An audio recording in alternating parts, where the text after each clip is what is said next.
Well, China and Russia both abstained from that UN resolution. Let's get the reaction out of China now. Katrina Yu joins us from Beijing. Katrina, China has always maintained some links with the Taliban, regardless of who was in power. So how will Beijing be viewing the American exit, and what's China's political game plan here?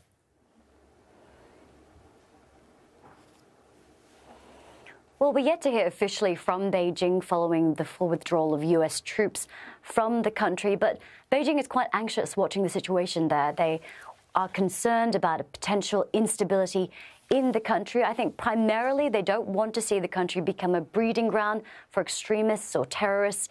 China shares a western border with Afghanistan, and in the past, Uyghur separatists associated with the ETIM group, the East Turkestan Islamic movement, have entered China's Xinjiang province via that border, and they don't want to see that happen again. China is also concerned about its investments in Afghanistan, as well as its very extensive investments in neighboring Pakistan. Now, that being said, China has, since the beginning of the Taliban takeover, maintained an approach of non-interference. We saw that China abstained from the vote on Monday at the UN Security Council, and Beijing is generally against withholding of any funds. It's against international sanctions. It doesn't want to see the creation of a safe zone for foreigners in Kabul.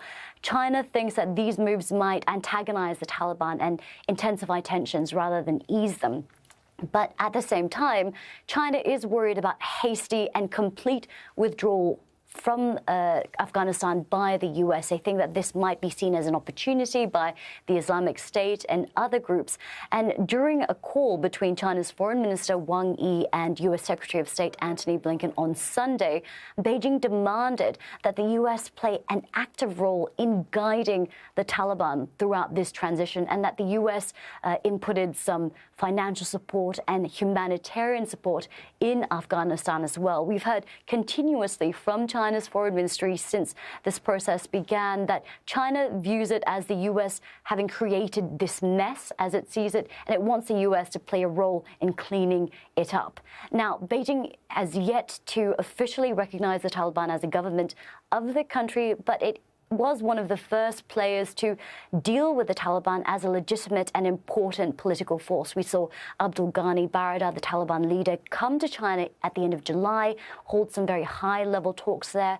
And during those talks, Beijing promised to play a role in the economic reconstruction of Afghanistan, as well as this transition. And in return, the Taliban promised to hold the ETIM Uyghur forces at bay for China. I think China's whole approach here has been to give the Taliban space and to give it a chance to prove itself. And I think China is very much waiting to see what the Taliban does next. All right, Katrina Yu live for us there in Beijing. Katrina, thank you.